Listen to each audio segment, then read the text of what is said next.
everybody. I'm going to go ahead and get started. We are starting a few minutes later than I would normally like to start. My sister-in-law, Lisa, is in the hospital, supposedly giving birth at the moment. So we had our niece that we had to get ready to come to church as well, and so things took longer than they normally do. So, Lesson 96. You should have in front of you Lesson 96. The title of this lesson is Wrongly Deriding Christian Brethren, O'Hare's Response to Ironside. Okay? So we have spent the last 2 Sundays going through Wrongly Dividing the Word of Truth by H.A. Ironside, and we've been looking at exactly what he said and so on, and his attack on what he called ultra-dispensationalism and Bullingerism.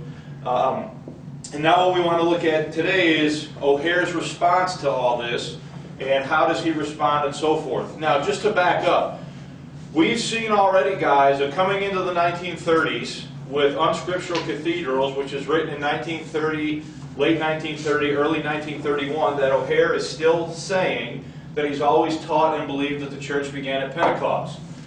We saw, when we talked about this booklet, Much Little No Water, which dates from March 1933, that he is still making statements that are very confused about. He's not making statements, he's raising questions more than he is making any statements. And so now what we're going to look at is something that dates clearly from 1935, where he is replying to Ironside's book, Wrongly Dividing the Word of Truth. So if you look at the introduction, point number 1. Now, when I first read Wrongly Dividing the Word of Truth by Ironside, I could not understand why Stam and O'Hare responded so harshly to what appears to have been a critique of Acts 28ism, not the mid-Acts view.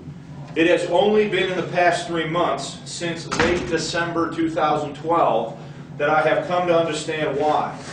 As we have previously observed, as late as March 1933, when O'Hare wrote Much Little No Water, he is still making Acts 2 statements. So here's the point, okay? When I first read this booklet, Ironside's booklet that is, I couldn't understand it. I couldn't understand why Stam and O'Hare were taking what he was saying, particularly O'Hare, so personally, because it seemed like what Ironside was doing was critiquing Acts 28 view, not a mid-Acts view. Now that I've had the benefit of doing more research and reading, I think that I understand better now what is going on. So if you look at point number 2, the Grace History Project now believes that when O'Hare began to question the traditional Acts 2 position, he gravitated for a while towards Acts 28ism. During 1935, both in Wrongly Deriding Christian Brethren and in issues of Bible study for Bereans that began in August, O'Hare makes comments that resemble the thinking of Acts 28ism. This would explain why O'Hare took such offense to Ironside's publication. In short, when Wrongly Dividing the Word of Truth is read in its historical context rather than in isolation, a new understanding of the thought history emerges. Heretofore, even within grace circles, there has been little clarity as to the development of O'Hare's dispensational thinking over time. This is no doubt compounded when O'Hare is studied by those who are critical of the grace movement's theology.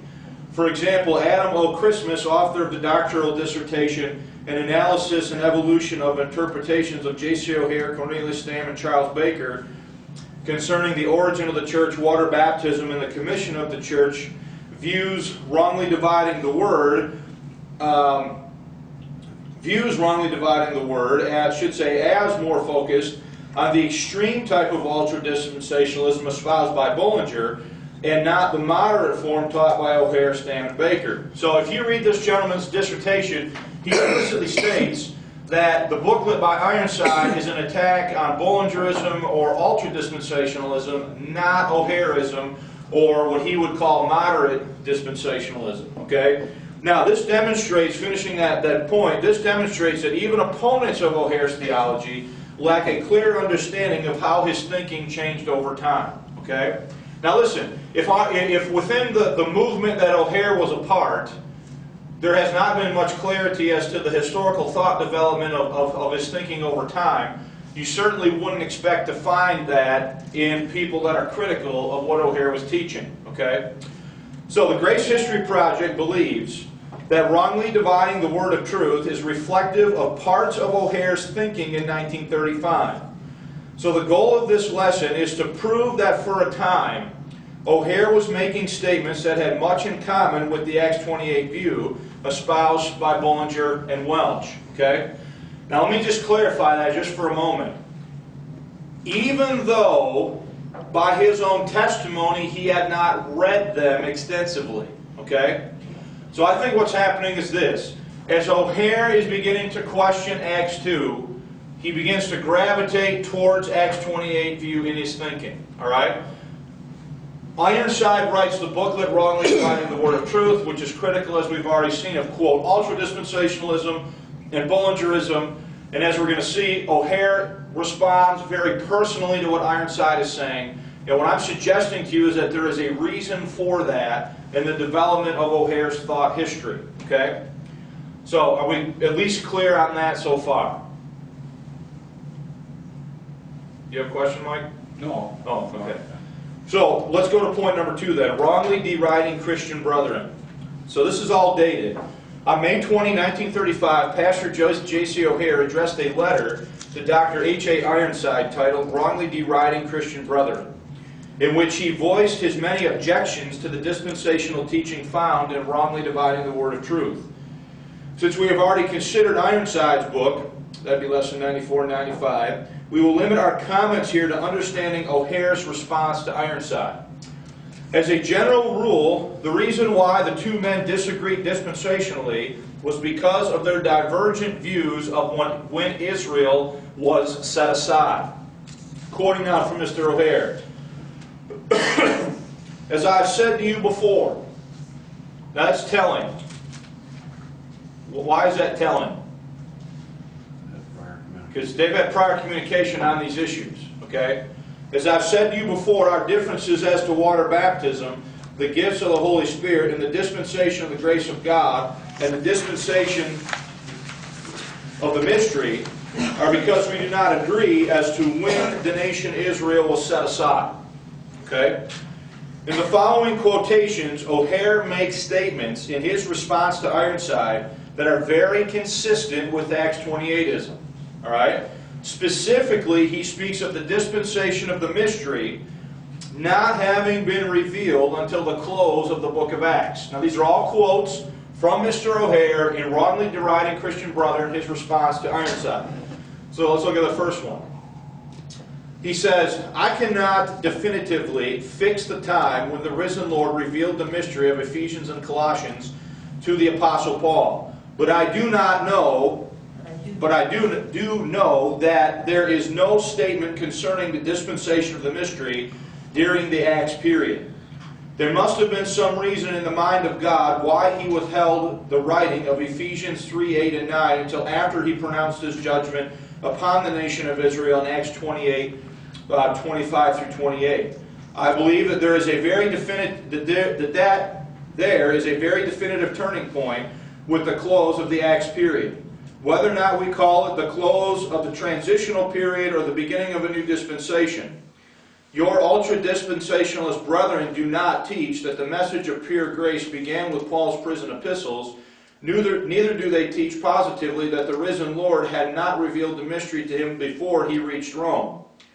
They do know that the dispensation of the mystery was not mentioned before that time, and they have learned by the study of Ephesians, Colossians, and 2 Timothy glorious truths that are not to be found in any of Paul's pre-prison epistles or in the oral ministry of the 12 recorded in Acts. Okay, so let's just process that statement. Does he view Acts 28 as significant? Is he recognizing that there are things about the mystery that certainly are not revealed until Ephesians and Colossians are written? Okay? So he's clearly stating those points. Let's look at the next one. I believe that the times of the Gentiles, politically or governmentally, began with Nebuchadnezzar, Caesar of Jerusalem in 606 BC. Now watch this. And the times of the Gentiles, religiously or spiritually, began after God's judgment upon Israel pronounced in Acts 28, 25 to 28. So he's saying that the times of the Gentiles spiritually did not begin until when? Acts 28. Now that is a statement that is very much in line with an Acts 28 interpretation. Okay? And here's Mr. O'Hare making that statement. Let's look at the next one. There is such a radical change in the program of the church after the close of the Acts period that it may as well be considered a different church or a different dispensation. Okay? The close of Acts certainly closed a transitional period which was in the mind of the Lord as well as in the mind of the apostles, or it marked the beginning of a new dispensation. From my Bible study, it is difficult for me to make the New Testament covenant dispensation and the dispensation of the mystery one and the same. To my mind, 1 Corinthians 9:20-22, Acts 20:16, Acts 21:20, 23:4, 23:6, 24:6, in light of Philippians 3:6-12, proves that Israel was before God as a nation until the question of those significant words from Isaiah 6:9-10, and Paul reached Rome. That marks either the end of a transition period or the beginning of a new dispensation and a revelation of truths theretofore unknown. So, folks, is he saying things that are very consistent here with an Acts 28 interpretation? He absolutely is. Okay? And he's responding to Ironside based on this line of thinking. He goes on, I could agree with you that the message of grace was proclaimed in the Acts period, but could never agree with you that the Lord would have ushered in the dispensation of the mystery at Pentecost and would have kept his few select well-trained apostles in such ignorance. Did the infallible Holy Spirit lead them to say that what was happening and what was being offered to Israel was the fulfillment of promises made by the prophets who were wholly ignorant of the mystery? And then last quote on this line, how any student can follow Paul from Acts 13:22 to Acts 13:41 and say that he is even hinting at the mystery or giving the truth in connection with the dispensation of the grace of God as told in Ephesians 3:1-9, I cannot see. So, what is he saying? Is he saying that Acts 28 is dispensationally significant? He's saying it's either the end of a transition or the beginning of a new what? Dispensation. He's clearly making statements here that are more in line with an Acts 28 understanding than they would be the mid-Acts understanding that he is later going to pick up teaching. Okay? So, and understand what's going on here. He is responding in this document, wrongly deriding Christian brethren, to what he views as the attacks of Ironside on this in wrongly dividing the word of truth, which was written in 1935. So let's finish this point, and then we'll take questions on it. In addition to the quotations above, O'Hare expresses his agreement with Sir Robert Anderson that the book of Acts contains the record of a transitional dispensation. Now, you remember, hopefully, that when we went through our lessons on rightly dividing Bullinger, we talked about the significance of Sir Robert Anderson's 1897 book, The Silence of God, and how Sir Robert Anderson teaches in that book that Acts 2 is the beginning of the Pentecostal dispensation, and that at any point from Acts 2 all the way to Acts 28, Israel could have what? Repented, and God would have set the kingdom down. We talked about how in 1897 Sir Robert Anderson introduces that idea into the theological discussion. And so Robert Anderson says that what you have in the book of Acts is a temporary and transitional dispensation, and he calls it the dispensation of the Pentecostal dispensation. And at any point in here, if Israel would have repented, God would have sent the kingdom, and that the significant turning point is where? So now not only do we have Mr. O'Hare saying that this is a significant occurrence, and saying that statements from Acts 13 and places in the middle are not the same as these over here, as well as the other, and that a new dispensation possibly begins here. Now he is also saying that he agrees with Sir Robert Anderson about how Sir Robert Anderson taught this Acts dispensation. So if you look back at the notes, top of page 3, in addition to the quotations above, O'Hare expresses his agreement with Sir Robert Anderson that the book of Acts contains the record of a transitional dispensation. Students of the Grace History Project should recall that Sir Robert Anderson first introduced this notion into the theological discussion in 1897 with the publication of The Silence of God. In lessons 76 through 80, we discussed the impact this notion had upon the dispensational thinking of E.W. Bullinger. This is a hallmark doctrine of the Acts 28 position. Anderson referred to the time between Acts 2 and Acts 28 as the Pentecostal dispensation. O'Hare states the following about Sir Robert Anderson in Wrongly Deriding Christian Brethren. Quote, "Whether or not I agree with the second of these two quotations from Sir Robert Anderson's Silence of God, I certainly agree with the first. My contention is that the Acts as a whole is the record of a temporary and transitional dispensation in which blessing was again offered to the Jew and again rejected." So O'Hare says that he what? He agrees with that statement. Okay? Then he goes on. The right understanding of the Acts of the Apostles, a book which is primarily the record, not as commonly supposed of the founding of the Christian church, but of the apostasy of the favored nation. So, you take this together, when one takes the statements quoted above into account, along with similar ideas found in Bible Study for Bereans, which we will get to next week, okay, and I make that statement there, there is little doubt that for a time O'Hare was holding dispensational beliefs similar to those being espoused by Bullinger and Welch, even if he had not read them yet. Okay? Now, I'm going to tell you right now, and I'm going to prove this to you. You got to bear with me as I build this argument out over the next few weeks. Okay? O'Hare says as much in one of the issues of Bible Study for Bereans. He flat out says, somebody writes him and asks him a question, to what extent do you agree with Mr. Bullinger? And he says, whatever my thinking was up to the time I read Bullinger, these were conclusions that I came to on my own. Since that time, I have read, since I began to be called a Bullingerite, I have read the writings of Mr. Bullinger and Mr. Welch. Okay?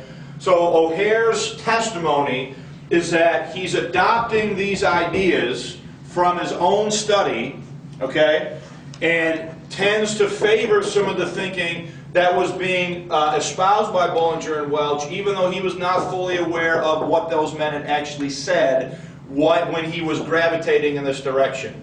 So he enters the 1930s here, okay, and then it seems that he gravitates towards here. Now, what we're going to see in the next few weeks is that eventually he's going to come to the conviction that this is wrong too, and he's going to start to gravitate backwards or towards somewhere in the middle. Okay? Now, I've said a lot. Any questions or comments about that point?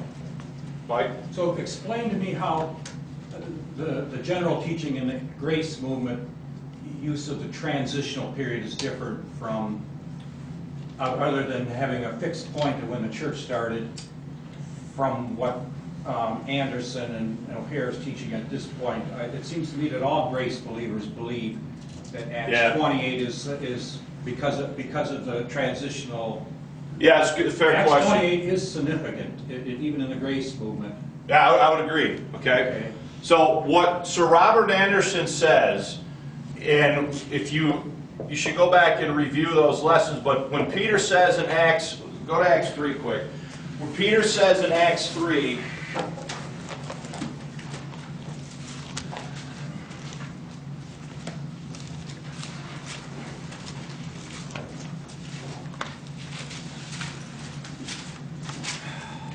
uh, 18 and 19, Acts 3:18, but those things which God before had showed by the mouth of all his prophets that Christ should suffer, he has so fulfilled. Verse 19, repent ye therefore and be converted, that your sins may be blotted out when the times of refreshing shall come from the presence of the Lord, and he shall send Jesus Christ, which before was preached unto you.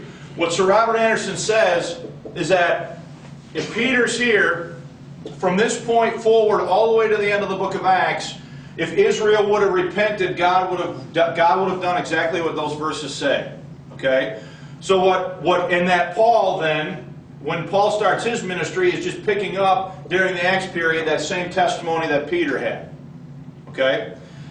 So what they're saying, Mike, is that there is no church that starts during the Acts period. That the church as we know it starts over here. Okay? The way most people, they'll say, okay, Acts 2, the Holy Spirit comes, Peter and the apostles, they go out here and they testify to the nation of Israel, and the key turning point is Acts 7, not Acts 28, when Israel stones Stephen. That is where God renders them unbelief, and then from there on through the rest of the book of Acts, there's a diminishing that occurs, and that what ends in Acts 28 is the end of this diminishing, but that the church starts in Acts, some say Acts 9, some say Acts 13, but ultimately with the ministry of Paul. Okay, how is that helpful? The sign gifts are still going on to Acts 28. Acts 28 is really significant yet. But I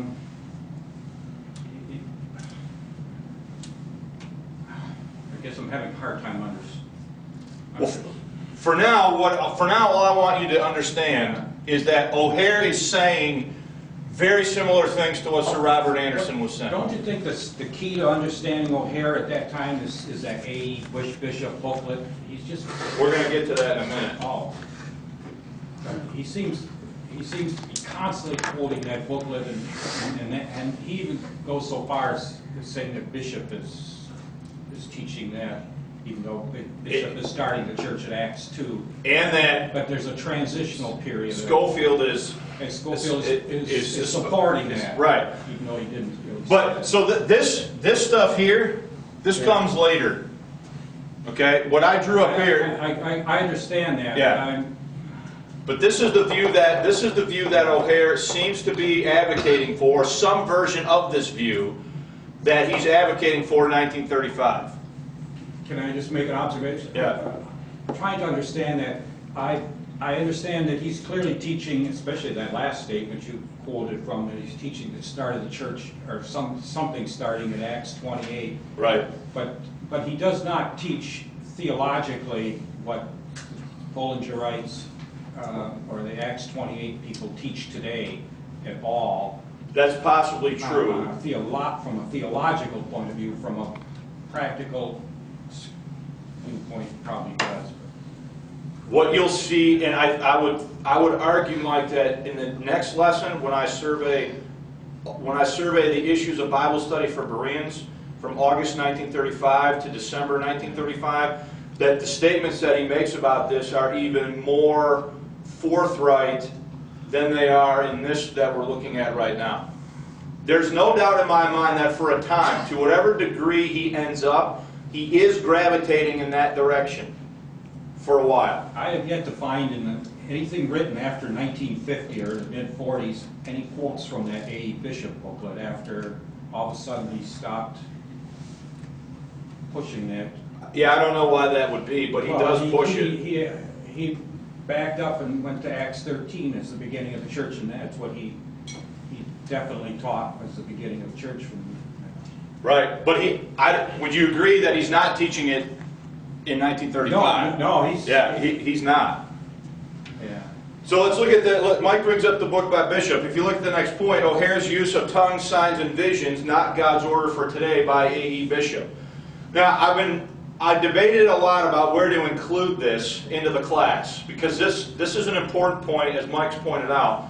And what I settled on is to include it in this lesson. And the reason I did that is because in wrongly deriding Christian brethren, much of O'Hare's argument against Ironside is based on what he's getting out of this booklet by A.E. Bishop. So let's look at this point. Throughout his writings, O'Hare defended himself against his critics by making reference to the 1920 publication of Tongues, Signs, and Visions, Not God's Order for Today, by A.E. Bishop, a missionary from Central American Mission. The pamphlet was endorsed by C.I. Scofield and published in many editions by Moody Press. As of 1945, when The Accuser of the Brethren was written, O'Hare states that the Bishop booklet had been being printed by Moody Bible Institute for 25 years. Also in The Accuser of the Brethren, O'Hare states that during his time in Indianapolis in 1920, when he came to his no water position on baptism, he was handed a copy of the Bishop pamphlet. Quote, "A few nights later I stated my conclusion, no sign gifts or water baptism, to the congregation where I was teaching. A gentleman came forward and said, 'Brother, you believe very much the same that is taught in this pamphlet published by Moody Bible Institute.' He handed me a pamphlet entitled Tongues, Signs, and Visions, Not God's Order for Today." So understand, remember we said from the beginning that O'Hare came to a no water position on baptism in 1920. It's his own testimony that very shortly after that he was handed this booklet that came off of Moody Press of that same year, written by the missionary bishop, A.E. Bishop here, and endorsed by Mr. Scofield. Mike has a copy of it. I have an electronic copy that I used, but yeah, so this is going to formulate this. He's going to make arguments here based on this booklet. Okay, so look at the next point. In 1935, when he addressed wrongly deriding Christian brethren to Ironside, O'Hare used the Bishop pamphlet as ammunition in his defense. O'Hare seizes upon the fact that the pamphlet was fully endorsed by C.I. Scofield. In the introduction, Scofield states, "It is in every way to be rejoiced in that Mr. Bishop has sent forth the testimony enclosed in the pages following. Never has there been a greater need, both on the mission field and here at home among the churches, for a clear word of testimony concerning this important part of divine revelation. I am glad to commend it." Notice how? Unreservedly. So Scofield says, I recommend this to you without what? Reservation. Okay? O'Hare uses Scofield's endorsement of the pamphlet to ask Ironside the following question. "I doubt very seriously if you would stand before an audience and refer to the late Dr. Scofield as an unscriptural theorist. What did he believe about Israel? The close of the Acts period?" O'Hare goes on to point out that Scofield endorsed without reservation these 7 statements, as you well know. So understand, Ironside is accusing those that are in line with Acts 28ism, or what he's calling Bullingerism, or whatever, to be unscriptural theorists, to be ultra-dispensationalists, to be aberrant and heretical, right? O'Hare is clearly taking that as a personal attack against who? Himself. And so what he's going to do is he's going to use as ammunition against, in his argument against Ironside, that pamphlet that was written by a bishop and endorsed by Scofield. And he flat out asks Ironside, he says, listen, would you stand in a pulpit and call Scofield an unscriptural theorist when Scofield unreservedly endorsed the following statements? Okay, so let's look at the statements. Number 1. After repeated study of the epistles written after Paul's arrival at Rome, I am convinced that in them is found a curative teaching for all the present-day delusions and fanaticisms found among most sincere saints in the church. That's quote number 1 from the Bishop pamphlet. Quote number 2. From Romans 9 to 11, it is evident that Israel was set aside nationally before the close of the Acts. That the Jew is in the forefront right down to the end of the Acts cannot be disproved. Number 3. Jewish rites, vows, and ceremonies were in vogue among the truly regenerate, even down to the close of the book of the Acts period. 4. Now, let's stop there just for a minute. So, what is he doing? What is O'Haire doing here? He's using the fact that Scofield unreservedly endorsed these statements. He's pulling statements out of the book that would seem to indicate that where is the significant turning point? Acts 28. Acts 28. And the point that he's trying to make to Ironside is, listen, you're calling me an unscriptural theorist, but you would never call Scofield an unscriptural theorist when he unreservedly endorsed these statements that are very similar to what you said we should not be believing in your book, Wrongly Dividing the Word of Truth. Okay, so let's look at the rest of them. There is no foundation in the... Did I miss one? Yeah. Oh, sorry.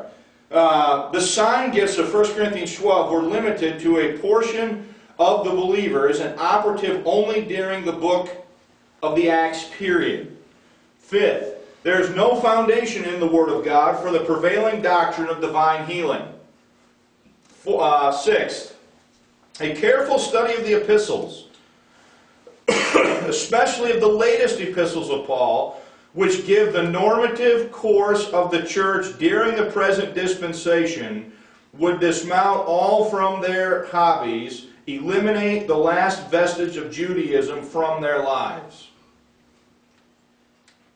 Now, you look at that, and what is Bishop saying? He's saying that the epistles written over here, Ephesians, Colossians, Philippians, so on, that they don't contain the same thing that is contained in the epistles of Paul that are written where?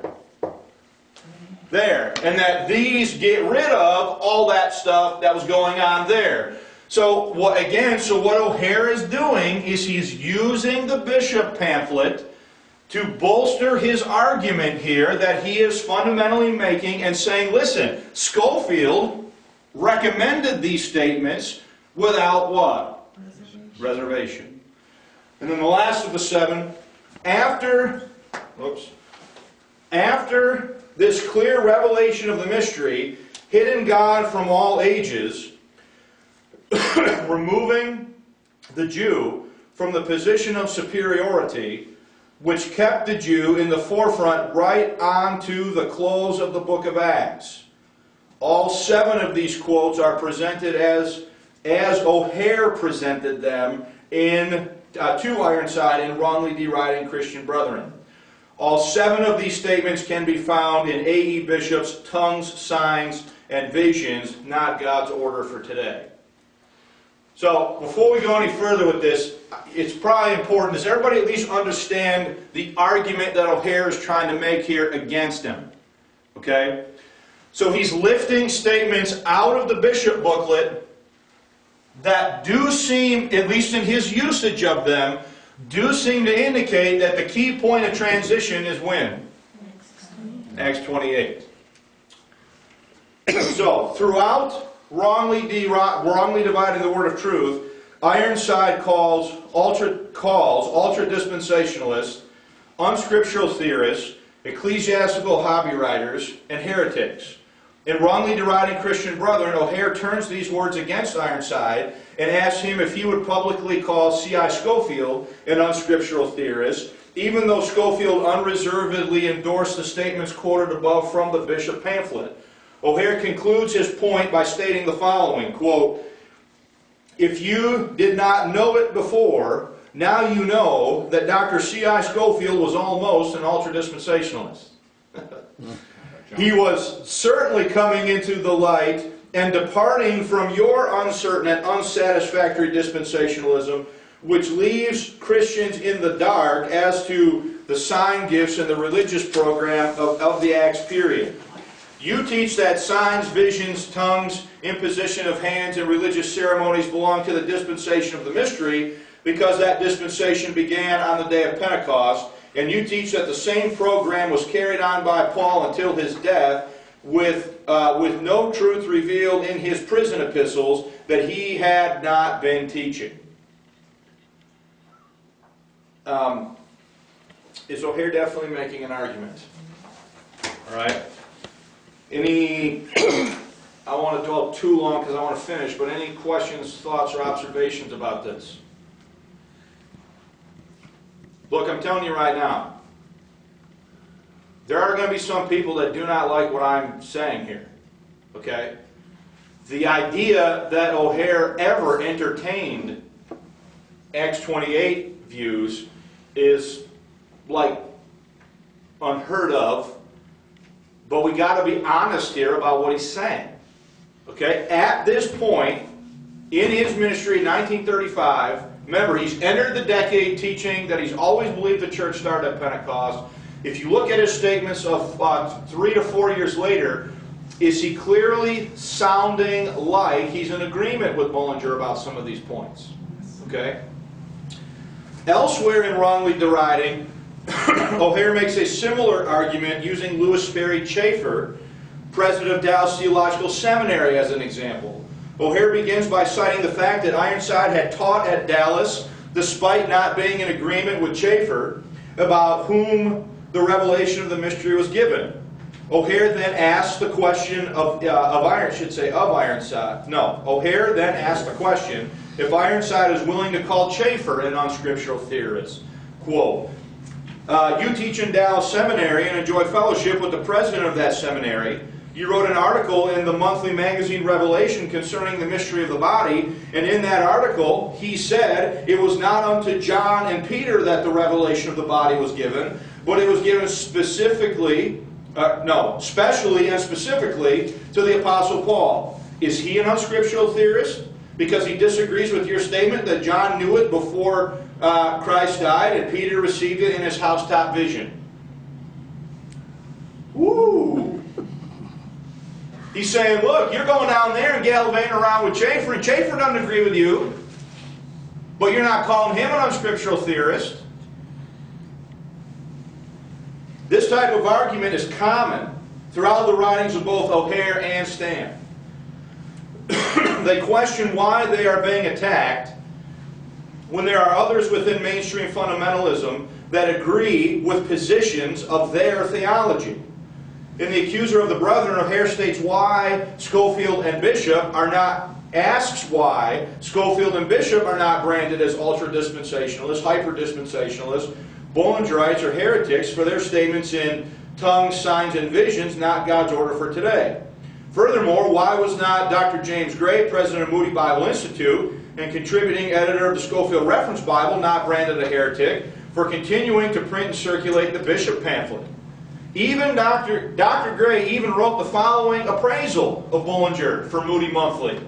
Quote, Bullinger would be called a fundamentalist were he now on earth, for he was an able defender of the inspiration of the Bible, the deity and the virgin birth of Christ, the substitutionary atonement, the premillennial coming, and all that. But he was an extremist, some would call him a faddist on dispensational truth, and he was unscriptural, as we believed on future retribution.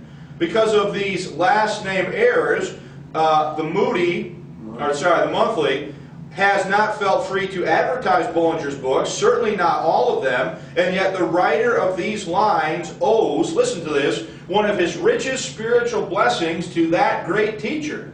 For a truly great teacher he was. No one ever set before us from the Word of God so clearly as did Bullinger the profound mystery of the body of Christ. We always shall be indebted to him.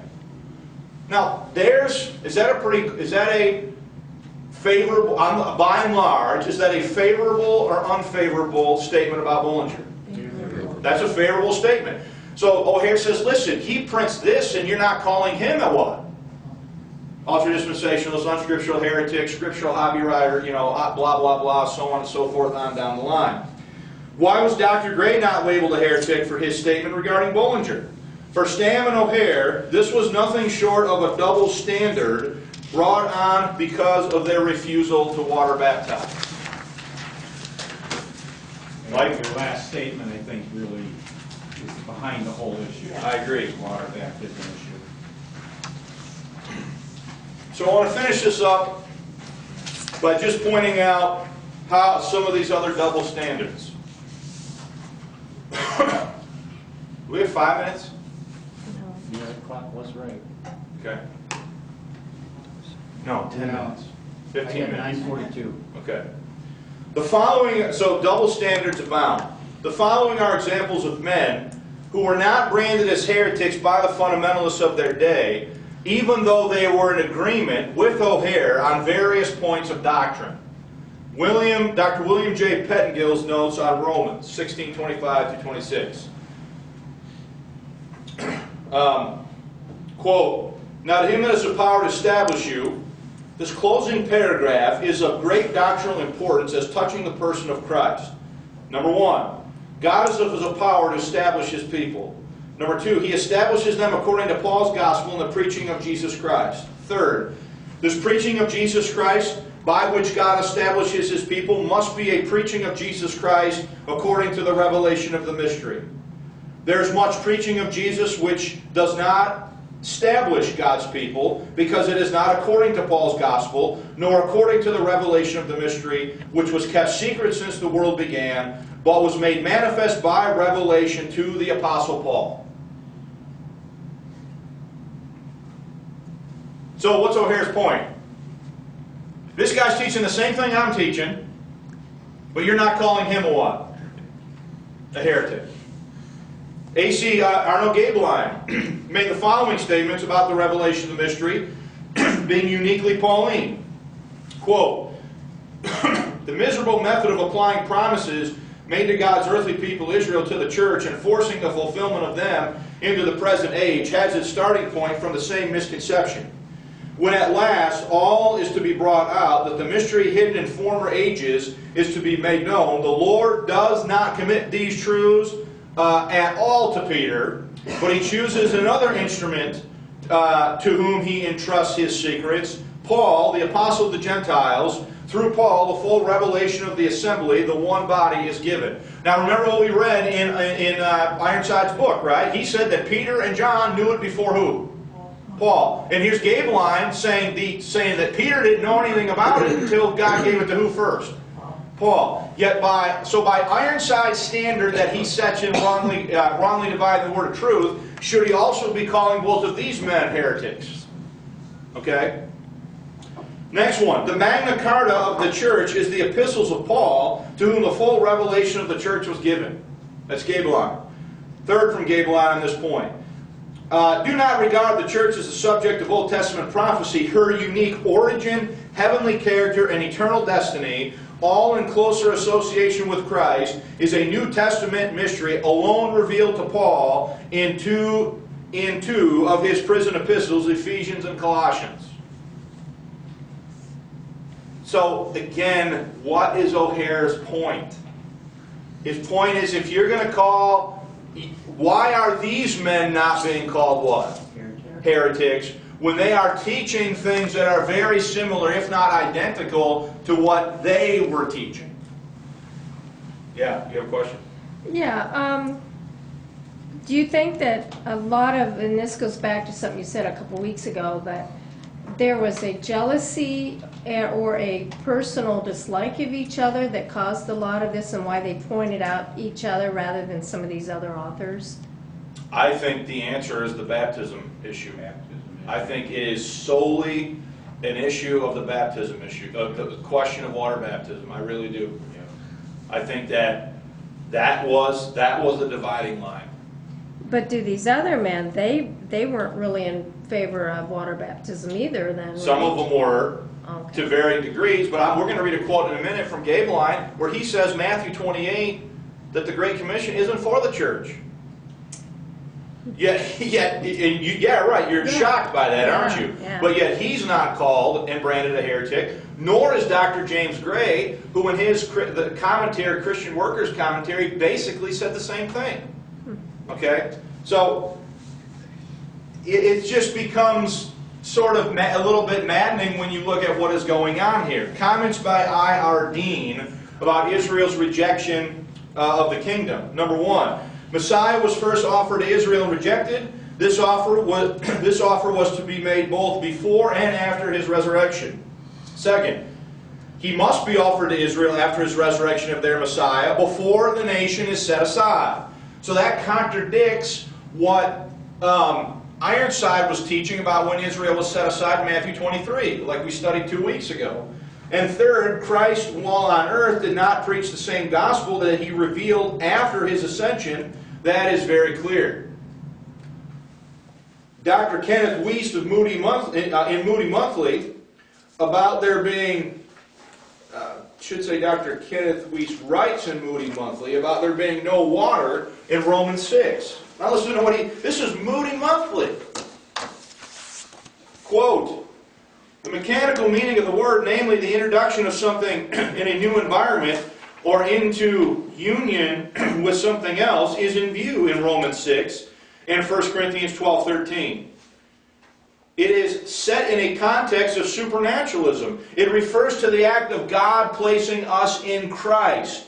This precludes any suggestion of water baptism as a means whereby a believing sinner is joined to Christ. It is a question, of course, as to what the inspired writer had in mind when he used the word. And certainly Paul is not thinking of the rite of water baptism, but of the act of God uniting a believing sinner with Christ, thus using the word in its original meaning rather than its ritualistic connotation. Whoa! He's going against Haggai big time. He's also going against Ironside, because you remember both of those men said that any time you see the word baptism, you should automatically assume it means what? Water. Water. Wiest is making the exact opposite argument. Yeah. I just want to point out that Wiest is a big-time Greek scholar, too. Mm-hmm. Wiest has a set of word studies and so on. So, yet Wiest is writing for Moody Monthly and is not considered what? A heretic. And by the way, in William R. Newell's original commentary of the book of Romans, which dates from 1927, I believe, he would say almost exactly the same thing that Wiest says right here in this comment. All right? So, moving quickly now toward the end. O'Hare points out in The Accuser of the Brethren that William J. Pettingill, Dr. James M. Gray, and Mr. John Nelson Darby are not branded as heretics, yet they taught about the so-called Great Commission. Something not right in that sentence. But here's what they taught about that, the Great Commission in Matthew 28. Okay, so the first one is from Pettingill. Quote, Mark's Gospel, like Matthew and Luke's, is primarily a kingdom book. And I am satisfied that none of them contains the church's marching orders, not even the so-called Great Commission of Matthew 28, 18 through 20. Whoa. But is Pettingill a heretic? No. No. O'Hare's point is what? If you're going to call me one, you would also by the same standard have to call him one.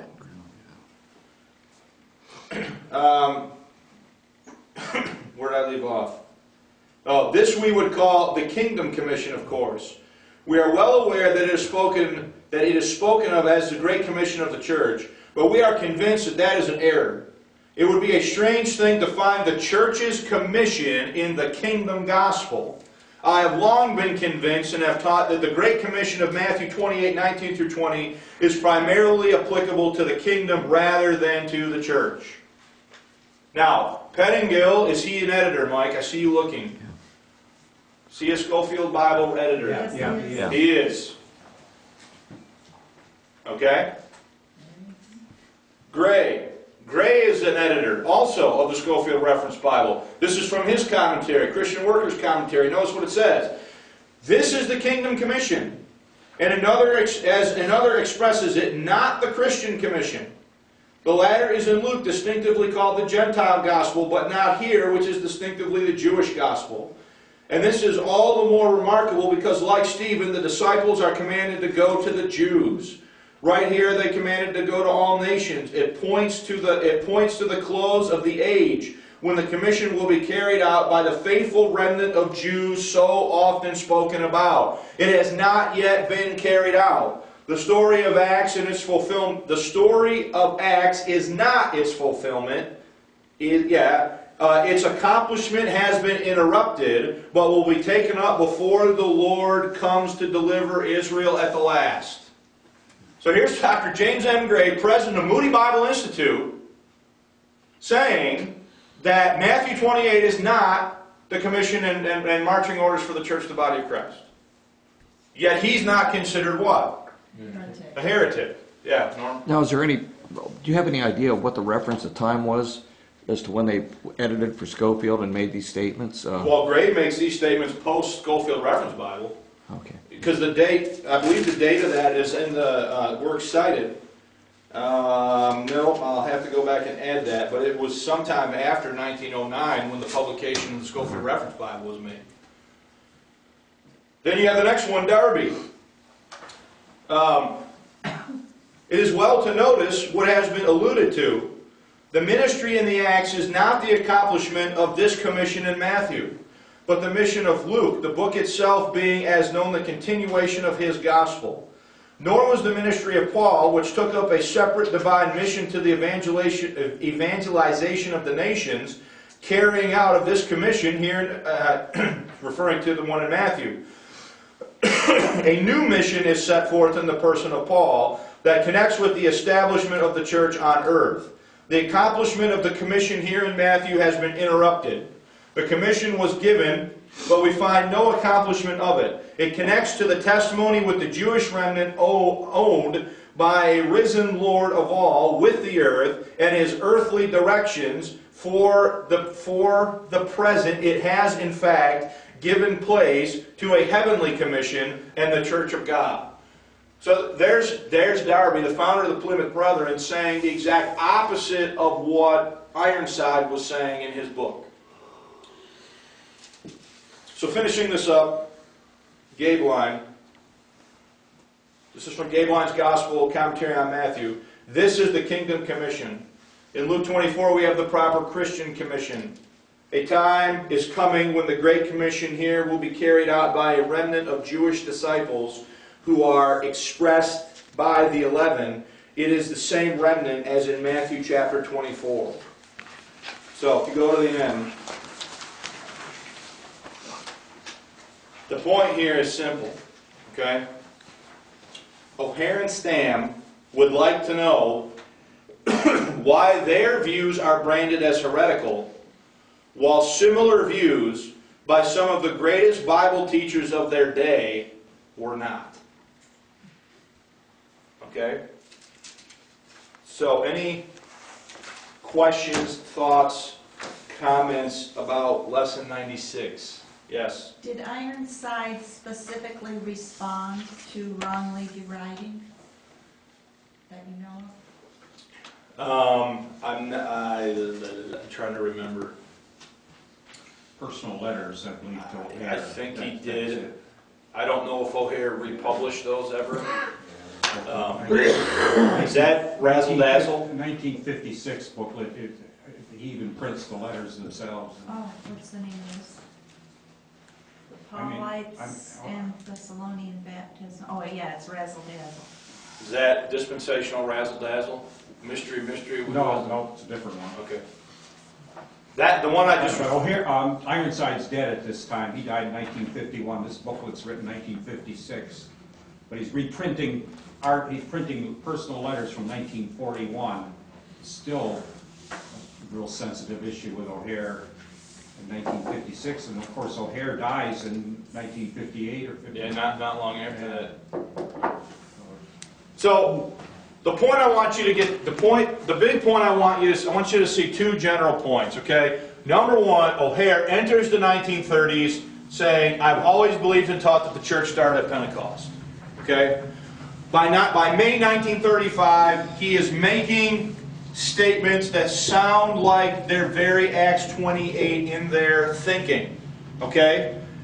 He makes his own statements, then he quotes from the bishop what he feels to be statements in the bishop booklet that would further bolster that argument, and he argues that Schofield endorsed these statements without reservation, and that Ironside would not call Schofield an unscriptural theorist or what have you. And so this is the argument that he's making. So that's the first thing I want to get you to see there. The second thing I want you to see is his use of the bishop booklet as as a means to justify what he's teaching as having been advocated by Scofield. So he's got a logical argument that he's established around that. And third, I want you to see that he and Stam both are saying, why are these other men that are teaching things very similar to what we believe and teach, why are they not being branded and labeled as ecclesiastical hobby riders and heretics and ultra-dispensationalists and so on, even though they are making many statements that are in agreement with statements that were being made by Stam and O'Hare at that same time. Okay?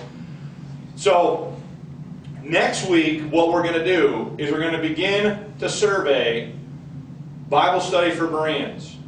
Now, this is a fascinating thing because it's going to allow us something that we have not been able to do yet. And that is look at what is the thinking in this month, how does the thinking change in the next month? And what you really get to do by looking at this is you get a month-by-month insight into what's going on in the mind of O'Hare and his companions as you work out from August 1935 to the end of the publication. Okay? So, any questions or comments? Yeah. So is the answer to your last question there, why is Stam and O'Hare derided as unscriptural, but these other guys get a free ride, is more of a political one because they still held on to water baptism? I think the answer to that is the same as the answer to me. For me, because all these men never denounced water right, baptism. and so I think they were never considered heretics because of it. Which goes back to some of what he says in this book. So, any questions or comments? So I do think that it is quite clear that O'Hare takes personally the publication of wrongly dividing the word of truth by Ironside as an attack on him.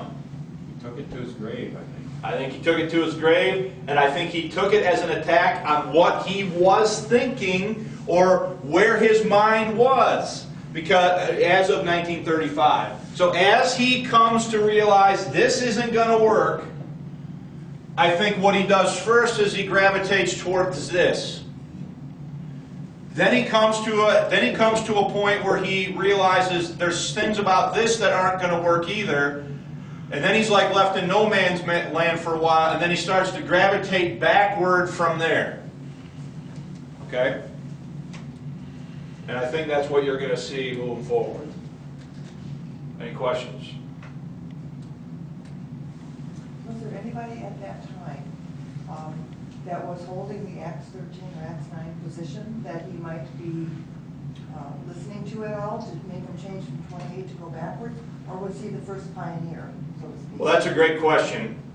Because if you remember what we taught way back last year when we first started talking about the early writings of Bullinger, in Bullinger's early writings, you'll remember before his conversation with Welch and before 1897 when Sir Robert Anderson writes The Silence of God, in the mystery Secret Truth Revealed, which dates from 1894, Bullinger calls Acts 13 the dispensational epic. The first time that Paul states in a Jewish synagogue that the salvation of God is sent to the Gentiles and that they will hear it, in 1894, Bullinger says that that is a key dispensational moment. Okay?